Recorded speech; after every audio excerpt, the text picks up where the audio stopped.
आदरणीय मित्रों, श्री अवतार का बोध हो, श्री माता धरती का बोध हो। मित्रों, आज का विषय है समान नागरिक संहिता। आज अपने देश में, संपूर्ण देश में समान नागरिक संहिता पर एक बहस सी छिड़ी हुई है। और ऐसे तो यह बहस छिटपुट रूप से पिछले 70 सालों से है, लेकिन अभी फिलहाल इन दिनों इस पर ज़्यादा ही बहस होने लगी है। इसका वजह है कि दिल्ली उच्च न्यायालय ने एक याचिका की सुनवाई के दौरान यह बात कही कि समान नागरिक संहिता संपूर्ण देश में लागू होना अत्यंत आवश्यक है। देश की जरूरत है समान नागरिक संहिता। दोस्तों, आइए समझते हैं कि समान नागरिक संहिता है क्या और क्या अपने देश में कहीं लागू है ये, और यदि है तो कहां। समान नागरिक संहिता की मांग, चर्चा, निर्देश दिल्ली उच्च न्यायालय के अलावा कहां कहां से आती है, आई है।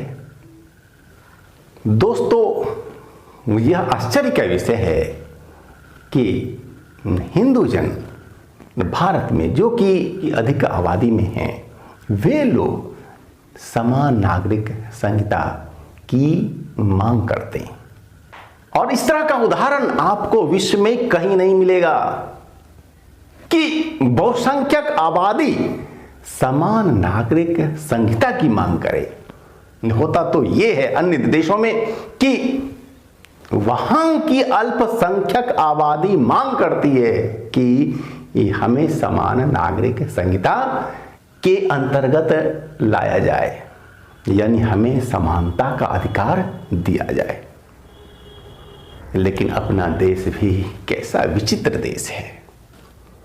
यहां हम हिंदू इसकी मांग कर रहे हैं। दोस्तों, अब आइए समझते हैं कि समान नागरिक संहिता है क्या। विवाह, तलाक, गुजारा भत्ता, संपत्ति के बंटवारे का अधिकार, विरासत का अधिकार, गोद लेने की विधि आदि के संबंध में देश के सभी नागरिकों, जाति, पंथों के लोगों को समान अधिकार मिलना, यही है समान नागरिक संहिता। अभी क्या है कि कुछ जातियों, पंथों के लोगों को अलग अधिकार मिले हुए हैं। अभी उनके लिए दूसरे कानून की व्यवस्था है, अलग कानून की व्यवस्था है। और इससे बहुत बार महिलाओं और बच्चों के साथ अन्याय हो जाता है, जिसके कारण से बहुत बार महिलाओं, बच्चों के अधिकारों की अनदेखी हो जाती है। देश के कानून के सामने सभी नागरिक समान हैं। सबके लिए समान कानून जीवंत लोकतंत्र की आधारभूत आवश्यकता है। विवाह, तलाक, संपत्ति के बंटवारे जैसे बहुत सारे विषयों में सभी नागरिकों के लिए एक सा कानून न होना विधिक तथा न्यायिक ढांचे के लिए पिछले 70 सालों से एक चुनौती बनी हुई है। साथ ही ये संविधान द्वारा दिए गए बहुत सारे नियमों, विधानों को तत्वतः लागू करने में बाधक है। दोस्तों, हुआ ये कि तो राजस्थान के सत्यप्रकाश मीना अपनी पत्नी से तलाक लेने के लिए दिल्ली हाई कोर्ट में एक याचिका दायर करते हैं। और उनकी पत्नी अलका मीना तलाक के विरोध में याचिका दायर करती हैं कि वे राजस्थान के अनुसूचित जाति मीना की सदस्य हैं और इसलिए उन पर हिंदू विवाह एक्ट लागू नहीं होता है। यह जान लें कि उनकी शादी 24 जून 1912 को हुई थी। दिल्ली हाई कोर्ट ने पत्नी अलका मीना की याचिका को स्वीकार तो कर लिया, लेकिन उसकी दलील को स्वीकार नहीं किया कि कि वह चूंकि अनुसूचित जाति मीणा की सदस्य है, इसलिए हिंदू विवाह अधिनियम लागू नहीं होता उस पर। और इस पर ही आगे हाईकोर्ट करता है टिप्पणी कि देश में समान नागरिक संहिता अत्यंत आवश्यक है, यह जरूरत है देश की।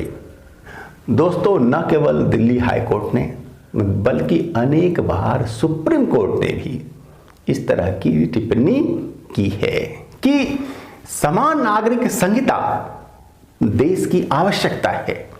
सरकार इस पर ध्यान दे, सरकार इससे संबंधित बिल लाए संसद में और पास कराए ताकि देश के सभी नागरिकों को विवाह, तलाक, संपत्ति के बंटवारे के अधिकार, जो गोद लेने की होती है विधि, वे सभी विषय सबके लिए समान हों।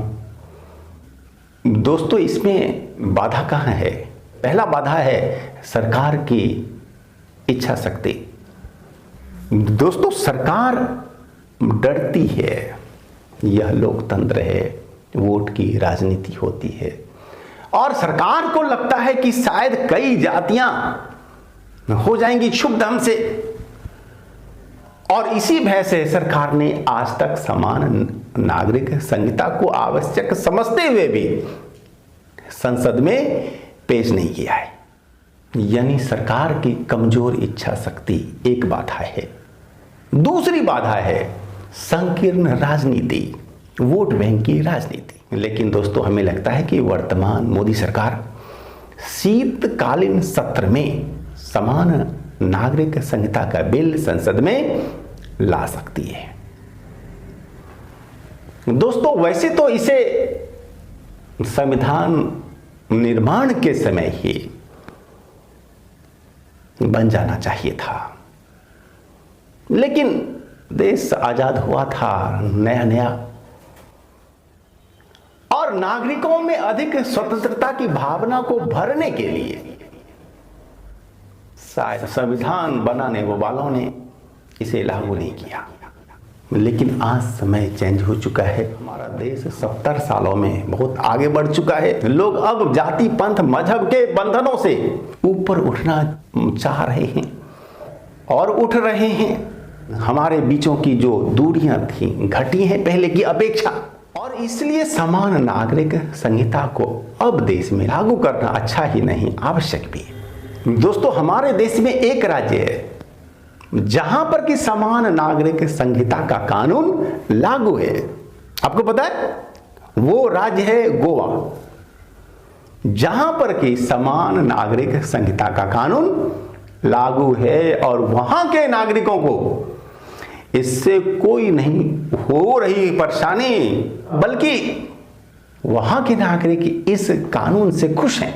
तो फिर सवाल उठता है कि शेष देश के नागरिकों को इससे क्या हो सकती है दिक्कत? कोई दिक्कत नहीं। दिक्कत होगी तो केवल संकीर्ण राजनीति को। यदि हमारे देश में संकीर्ण राजनीति हो जाए बंद, देश का बहुत जल्दी विकास हो सकता है। लेकिन संकीर्ण राजनीति देश के विकास में बाधाएं खड़ी करती रहती है। दोस्तों, आशा है आपको यह वीडियो अच्छा लगा होगा। आप अपनी राय हम तक जरूर पहुंचाएं। धन्यवाद।